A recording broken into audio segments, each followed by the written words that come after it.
Welcome to Coast Vue, the show that every single day celebrates the men and women who are making coastal Mississippi such an amazing place to live, work, and play. Hey, you know this well, especially if you're a regular listener. This is not a political show.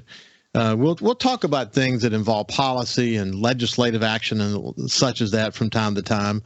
But generally, it's not that kind of a program. But over the course of if you look at the history of Coast Vue over going on 3 years, I've had the opportunity to visit with a number of legislators about a wide variety of issues. And one of the guys that I've really enjoyed spending time with is Senator Jeremy England. And I want to invite him into the conversation, and I'll kind of set it up here in just a second. But before we go any further, just welcome Senator Jeremy England to Coast Vue. How you doing, Jeremy? Doing good, Ricky. Thank you for having me on this morning. It's good to see you. Hey, before we get rolling, tell people where you're sitting as we speak. Yeah, so I'm still a freshman legislator, so I don't have an office in the Capitol, but I'm sitting in my good friend Senator Bryce Wiggins' office on the 4th floor. We've got some business taking place on the floor right now, but I was able to step out to come speak with you. Well, it's good to see you. I mentioned to you when we were off the air that I had a great visit with Lieutenant Governor Delbert Hosemann on SuperTalk Outdoors on Monday a week ago. And it was just a good visit. And the way as a former publisher, I sort of understand the legislative process. I understand what happens during an election year. And in the legislature in Mississippi, usually not a lot happens. I mean, there are some things that happen. Certainly bills get considered and you guys debate, but Usually, leadership in the state and leadership in the legislature doesn't want to take any unnecessary risks during an election year. And one of the things I said to Delbert when we started our conversation was, some people actually would expect the legislative session during an election year to be almost boring. Man, this session was anything but boring. I mean, it felt very much like a normal legislative session, maybe a normal legislative session on steroids in a lot of respect. You guys didn't shy away from anything, did you?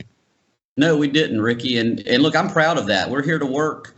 And when I got here in 2020, of course, we had the COVID year and things got kind of off the rails there. And look, we've done a lot of great things, all considered what's been thrown at us. But, it's an election year, but we're here to work. And I'm glad we're moving and shaking up here this year. It's definitely been anything but boring. I know you've been involved. You've had your own personal missions in this legislative session, and I appreciate you because even on bills that you're not directly connected to, whether you're a proponent or an opponent of a bill, you are working hard to be engaged in the process and learn what you can so that you can offer your voice one way or the other in the process. And there's been a lot of good debate and such as that this session, hasn't there? There really has. And you really, there's so much work that goes into it when you have your own bills that are important and you've got to work it through the Senate, you've got to get it through the House, you've got to talk to the governor. If you get it to his desk, and then at the same time, we're passing other bills that are going to direct policy and become big issues in the state of Mississippi, and you can't let those lay on the side while chasing your own bills. And so it's a busy time up here, but I really enjoy getting to do it. Well, I think we're going to come back to the more global conversation about all the swirling bills, the budget conversations, and we're getting into nut busting time when we're talking about appropriations and putting numbers on the budget sheets, et cetera. But I think a great way for people to learn about the legislative process from your perspective is, why don't you take the bill that you have been working on for a couple of years now, and in your case, you had a lot of success last year, but it got to the governor and he didn't sign it. And so it really speaks to the reality that having a bill is a series of iterations. It's a lot of communication. It's a lot of aligning. It can be frustrating at times, but that's just the process. I mean, I think the process, as you and I have discussed before, is slow for a reason. It's to keep good bills. It's to make sure good bills get voted on and bad bills don't make it through the process. But let's tell people about your bill and the process of this sort of 2-year journey that you've been on. Yeah, glad to, Ricky. And actually, this has been a 4-year journey. My first ever campaign event, I mentioned this issue, and it got a lot of support in the room of the folks that were there to support me. But what the bill is called the Public Fund Offender Registry. And I dropped this bill in 2020 originally. It's changed. I've had to work with my colleagues here in the Senate. I had to work with the House colleagues. As you mentioned, it made it to the governor's desk last year, but during the conference weekend, there was some more language added to it. Essentially, another bill was added to it to get it to the governor's desk, and the governor didn't like that language, so he vetoed the bill. And so, I was in the situation where I finally got this bill on the governor's desk, and then it was vetoed. But I worked with my House colleagues and with my folks here in the Senate, and we were able to get a clean bill to the governor's desk, no other language. He had told me he liked the idea of the registry, and he signed it. And so that was just a big triumph of 4 years of work, and something that one of the reasons I ran was because we hear of corruption in Mississippi and how money gets misused. And the idea that I had was, why don't we put these people in a registry? If they're caught embezzling taxpayer or ratepayer monies, let's put them on a registry and let's make sure they're not able to go get another job in our state offices or our city or our county offices, because they've already proven they're not trustworthy with the people's money. And we need to make sure we're not just perpetuating the problem of putting thieves where they can steal our money. And so this registry does that now, and it also it provides an incentive. I think that many of these folks are going to want to come off of this registry. If they pay their money back and any fines and restitution that they owe, they can petition to have their name come off the list, and we'll take it off of there. But it's just been a big problem we've had in Mississippi, and I'm really proud of this bill. And I think it's going to be both a deterrent to people that might think about stealing taxpayer money, and it's also going to remove people that are not trustworthy with our money from the system. Jeremy, one of the reasons why I enjoy talking to you is that we can remind people. It's interesting. The average person, when he hears the legislature, they know that they consider bills. They know that they pass bills or don't pass bills, and the governor's got to pass the bill.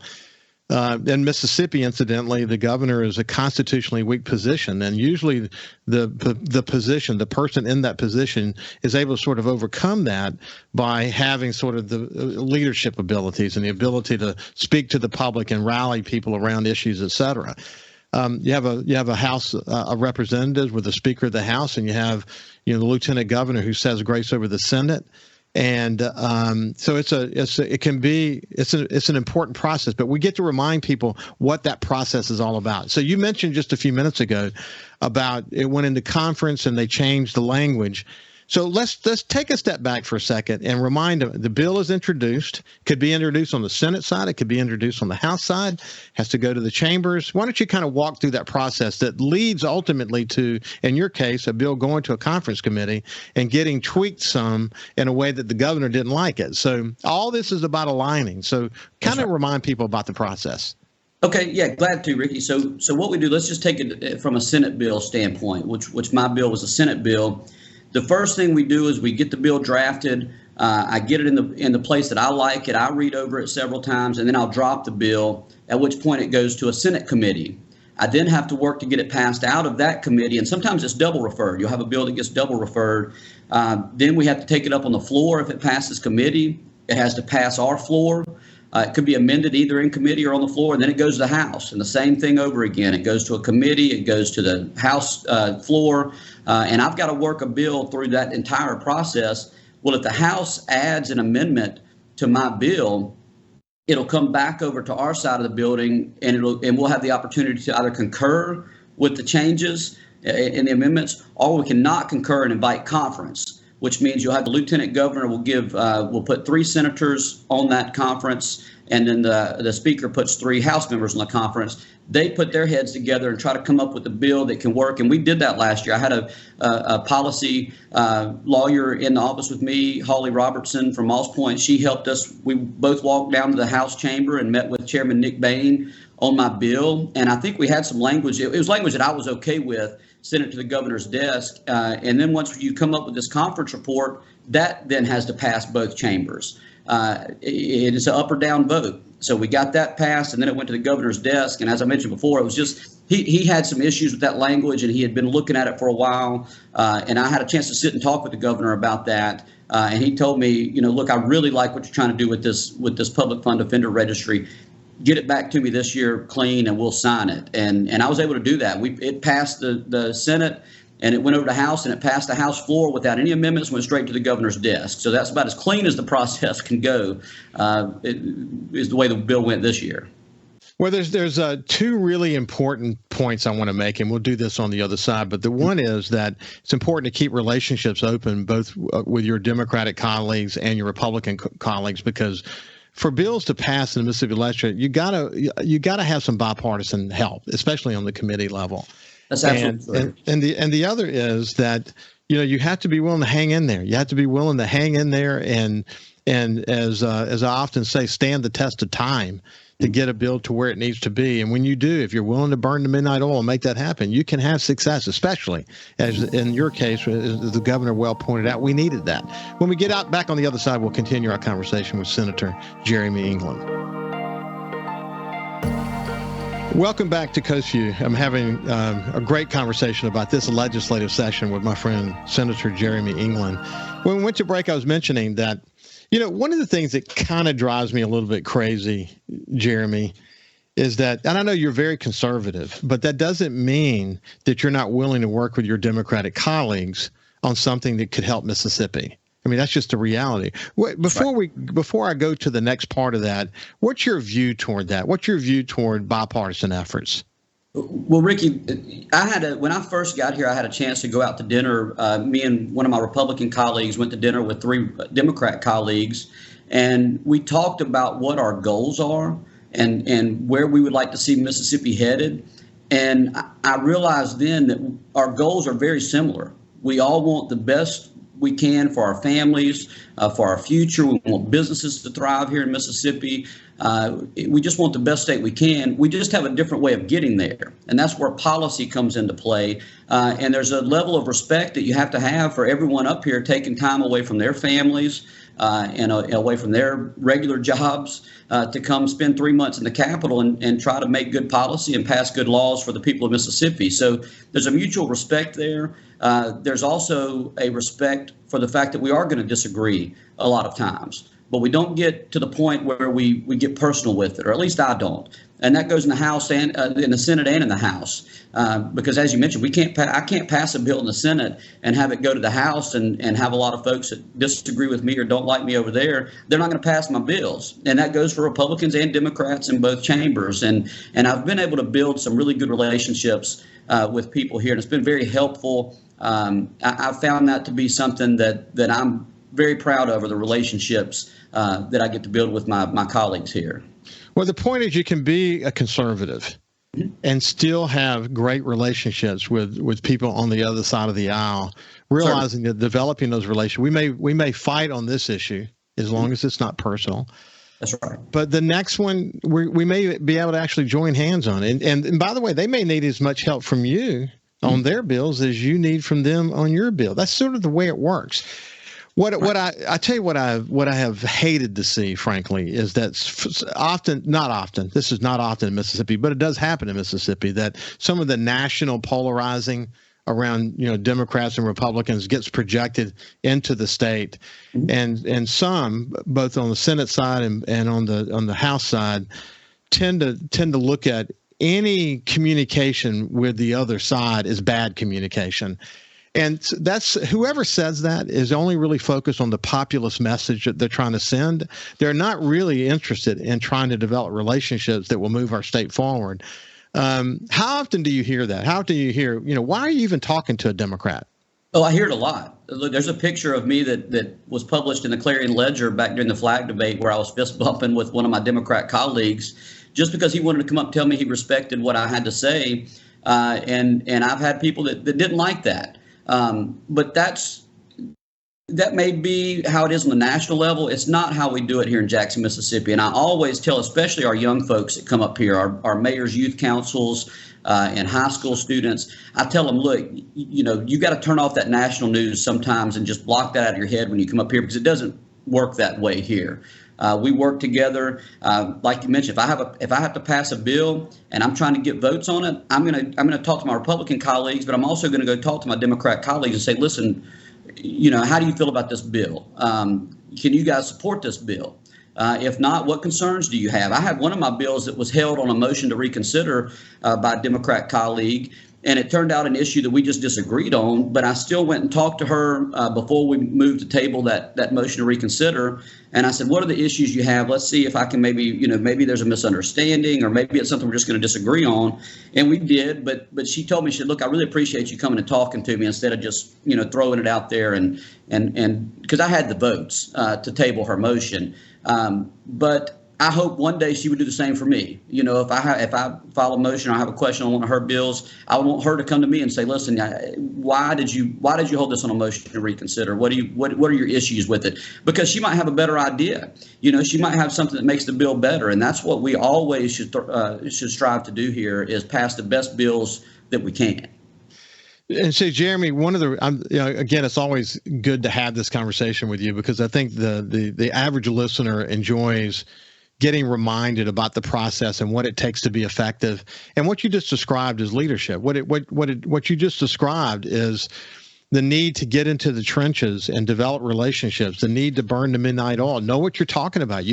There's no way to fake this. You can't fake looking someone in the eye and asking for their opinion, even when you have the votes, realizing that you may need the same kind of courtesy from that person the next time. That's work in the trenches, man. That takes time and energy and passion, and it's tiring. But that when you have more legislators that are willing to do that on both sides of the aisle, we get results in Mississippi. When you take the other point of view, which is sort of grab a populist message that Democrats and Republicans are so far apart in their thinking that we can't even have a conversation with them. Anyone who says that is not really interested in getting anything done. They're not interested in building the relationships. They're working at a surface populist level, trying to get votes of people who might buy into that. But they're really not focused on trying to have a system that is working on solving problems for Mississippi in a bipartisan way. You think about the number of bills that have been passed in Mississippi just over the last couple of years that have had bipartisan support. That's extraordinary when you think about it, isn't it? Oh, it really is. And look, there's probably, I would say maybe 90% of the bills we have bipartisan support on. And that takes tweaking, that takes discussions. But then you're going to have some party line votes, and we're gonna move on with it. To me, as a Republican and as a conservative, it comes back to my principles. Principles are something that give me a good foundation to work on. And with an eye on those, there's a lot that you can do to build good legislation that is both principled and bipartisan. Now, it's tough. Sometimes you can't do it, but when you can do it, it's a good feeling knowing that you've got something that you can get consensus on a bill here in Mississippi. So that's always a good thing.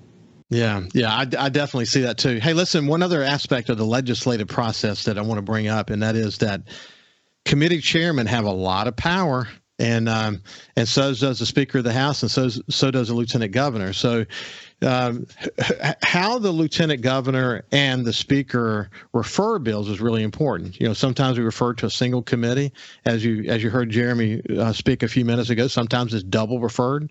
May go to the Appropriations Committee and then to another committee to be looked at, the essence of the bill plus the funding aspect of the bill. It could be triple referred. Now, look, if a bill is triple referred, they usually send in a message that we're going to kill the darn thing. Right. But it doesn't have to be that complicated. They can do a single referral, and the Speaker or the Lieutenant Governor can make one phone call to the committee chairman and say, I've got a problem with this bill for this reason. And the committee chairman can choose not to even bring the bill up. If they don't, then the bill will die. A lot of bills die that way, don't they, Jeremy?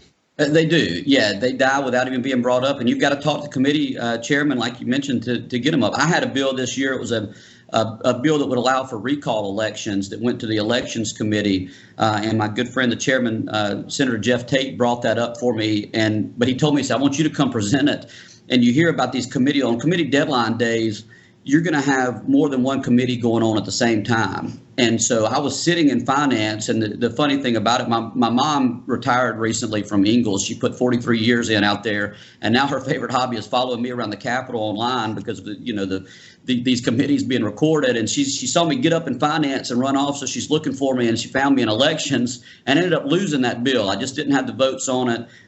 It was one that I think we do need to work on. We'll come back on it. But I got a text from her. She said, "Hey, I'm sorry you just lost your bills." I thought that was kind of funny, but she's keeping up with me. She's proud of you. She's proud of you. She is, and she's a good mama. But I'll tell you, it just shows that sometimes you win, sometimes you lose, and that's a bill I've dropped for 4 years. And you know what? I'll come back next year. I'll meet with the lieutenant governor. I'll meet with other colleagues up here and see if I can, because I think it's a good idea for the people of Mississippi to have the ability to recall officials. If we lose the trust of the people, there's no need for us sitting here for 4 years and wasting other people's time. So I'll work on that again next year, and hopefully we'll have success. But look, just getting it brought up in committee is a win sometimes. Yeah, it's a really busy time of the year. I had recent conversations with Sean Tyndall. As most people know, he's head of public safety for Mississippi. Got a lot to say grace over. Of course, Michael Watson, who's Secretary of State, that's an elected position. In Sean's case, he was appointed to that position by the governor. But it was interesting to hear from both of their perspectives how they have to really pay close attention to what's happening in the legislature, because you never know. You never, like, for example, in Sean's case, you had the whole issue around the Capitol Police and, these solutions that were trying to be looked at as it relates to the crime in Jackson. In some respects, and I don't know what you and I have not talked about this, but I'll just throw this out there. I tell you what, why don't we do this? We're at the end of this segment. We'll come back to it on the other side. But the point I was going to make about Michael and Sean is that they have to pay very close of attention, because you never know what bills are going to be brought up that might impact them or require their leadership in some ways. And it's a tiring time for everybody involved in the legislative process. Let's just put it like that. When we come back on the other side, we'll continue our conversation with Senator Jeremy England. We'll see you after this. Welcome back to Coast Vue. I'm having a visit with my friend Senator Jeremy England, and let's think of Sean Tyndall for just a second, the director, the Public Safety Commissioner from Mississippi. I pulled up the list of things he has to say grace over: Mississippi Highway Patrol, Mississippi Bureau of Narcotics, Driver's License Services, Homeland Security, Public Safety and Planning, Mississippi Law Enforcement Officer Training Academy, Mississippi Crime Line, Mississippi Examiner's Office, Crime Stoppers, and Capitol Police. Man, that's a lot. So, I mean, on any dimension of the things that he's responsible for, something could occur that would then suck him into a vortex. You could see that readily, right? Oh, yeah. And that's true for every statewide leader in this, whether they're elected or appointed. They got to pay attention to the situation. Listen, as it relates to the conversation that the legislature was having about crime in Jackson, I have to be honest with you, as a former publisher, I've watched the coverage of organizations like Mississippi Today, and I've been extremely disappointed, because it seems to me that they look for any opportunity to play the race card. Everything's about race, because white legislators on this end, and they're talking about crime and they're wanting to solve it or undermine other elected officials' ability to kind of solve the problem, which they haven't been able to solve, I might add, which is why we're having the conversation in the first place. They want to stir the race pot as much as possible. I hate that they do that, to be quite honest with you. And I'll tell you, I'm going to take it another step further. I notice on social media that when they write a story about how legislators are being racist, then they on social media, they don't only run the story on social media, but they pay to sponsor an ad around this sort of racist headline that they're injecting. What happens is, and then the national media picks up on it, and they write stories about how Mississippi is still a racist state. It's really unfortunate that happens, because my narrative on this is that Mississippi has made unbelievable progress as it relates to race relations in the state.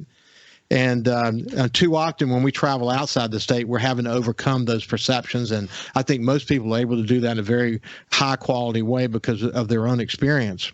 But when issues like this arise, what ends up happening is that those who have not overcome that perception of Mississippi, when that story is written and then it's shared with the world, and people are just tweeting about how Mississippi's hasn't made any progress, which I hate to read that when I know that's not the case.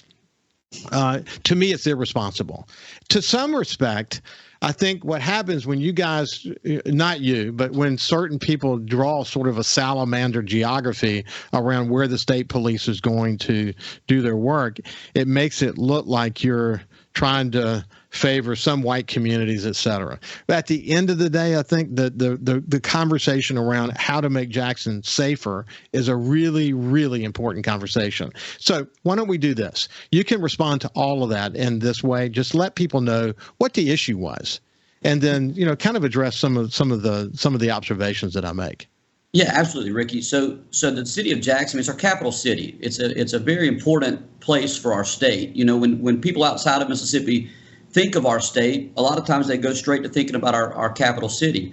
And not only do we have a crime issue here in our capital city, but we also have a water crisis. We have utility issues that arise. And so it's important for us to step in and see where we can offer assistance. Now, I'm proud of what the Senate has done here lately through the leadership of Senator Bryce Wiggins and Lieutenant Governor Hoseman. We have a bill now that I believe allows the Capitol Police to patrol the entire city. And they're going to do so in conjunction with the city of Jackson. And that's where it gets tough, because you have local leadership that feels like we're stepping on their toes versus not. And I heard on the radio this morning, I believe that Jackson might be the largest city that has black leadership and maybe a minority city. And look, I represent the city of Moss Point down in my district. And so what I think you have is just a breakdown sometimes in leadership. Moss Point had that for a while, but we don't have it now. Mayor Billy Knight down there is doing some fantastic things. I love meeting with Mayor Knight. Now, the city of Jackson might be a little different. And I hate when race gets interjected into it, but it's still a conversation we've got to have. We're never going to get past it if we don't talk about it and address it. And I tell my friends that I meet that represent other states and other areas, I tell them, look, you guys may talk about race relations, but we live it in Mississippi. We are the most diverse state, and Jackson County, where I represent, I don't know if it still is, but it used to be the most diverse county in the state. And so we represent a lot of people. Now, when it comes to the city of Jackson, the water crisis and the crime issue is not only driving businesses out, it's preventing businesses from coming in. Because I've met with workforce development folks, economic development folks all over the state and from outside the state, and the things they look at, they want to make sure that their employees are in a safe environment, that they have good schools and good education, that the infrastructure is set up in a way where they can get their goods and products out, and that they have good health care. And here in Jackson, the safety issue and the utility issue was just breaking down, and it wasn't going to get any better. And what Commissioner Tyndall has been able to do with hiring some good people and having people here in Mississippi, look, I've noticed a change this year. I've only been here for 4 years, but where I live in a camper out at the fairgrounds, as you know. I don't hear as many gunshots anymore. We're doing something right. And when we vote, we can't get bogged down in the race issue, and we can't get bogged down in those wedge issues that the national media. Look, CNN was here last week. They're wanting that story because that story sells. But what we're interested in are the people of Jackson and making sure that they're safe and making sure that businesses want to come to our capital city and return to our capital city, because if this place thrives, the whole state thrives. And I'm from the coast, and I can say that I'm proud to support what we can do up here in Jackson. And everything that we're doing is out of concern and out of genuine desire to have this capital city do better. Yeah, I talked to a restaurant owner during the water crisis who finally threw up his arms and said, I can't take it anymore.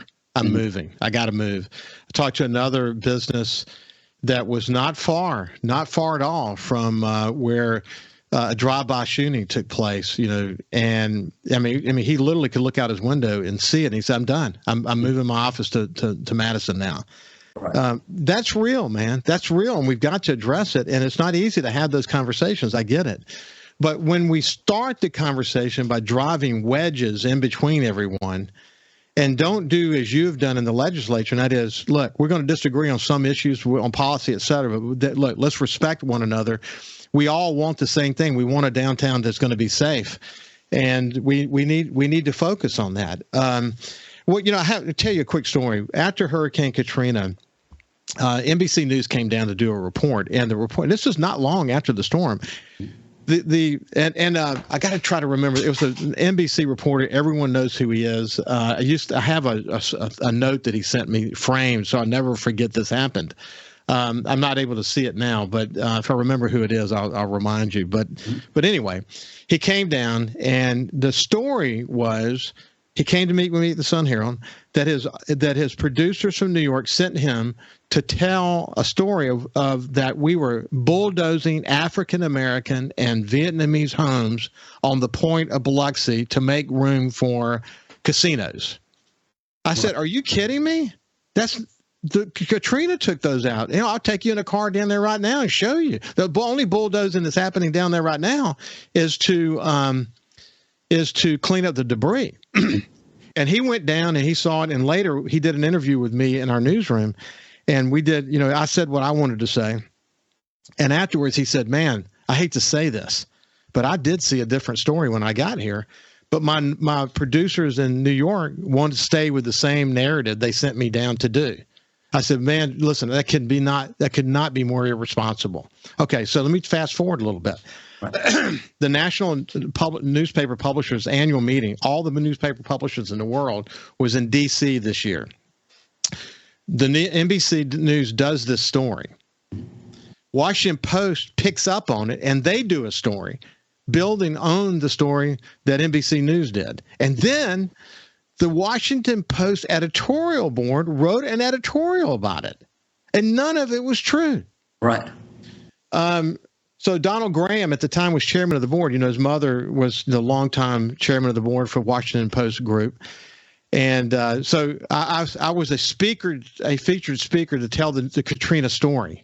Mm-hmm. And I went to, I told the story, in front of 1,000 publishers. And afterward, Donald Graham came up to me and apologized to me for the editorial. And he said, "I'll make good." He said, "I want to come visit you." And I said, "Well, look, you're welcome anytime." Of course, he never came down. Right. But the point is, that's how narratives get started. That's how people get planted in the old Mississippi versus the new Mississippi. And I have to be honest with you, Jeremy, it drives me crazy. Some of it's political agenda by some media in this state. They have a political agenda. They don't want to see Republicans in power, so they're going to do everything in their power to try to drive those wedges. But it is a sad reality. I'll let you respond on the other side, but we'll continue our conversation with Jeremy England when we get on the other side. We'll see you after this. Welcome back to Coast Vue. I never know where my conversation with Senator Jeremy England is going to go, but I'm always thrilled that it goes there, because no matter where we go, he's able to tell us, what he thinks from his heart and his soul and his homework. He's able to speak to these issues. One of the things I remember, Jeremy, is that picture you mentioned where you were excited about where the flag was headed. You led tremendously during that time. And I was proud of the Republicans and the Democrats who came together to say we've got to change our state flag. But these, in conversations like we're having now about these wedges that people want to drive, what gets missed in those conversations is the opportunity for us to come together and do what's right for our state. Yeah, that's right. And look, that was Senator Juan Barnett that's in that picture with me. And he told me right after he served over in Iraq. He was a member of our military armed forces. He served in combat. And he said, "Jeremy," he said, "I just want you to know that you remind me of my best friend that I had in the service. He looked like you.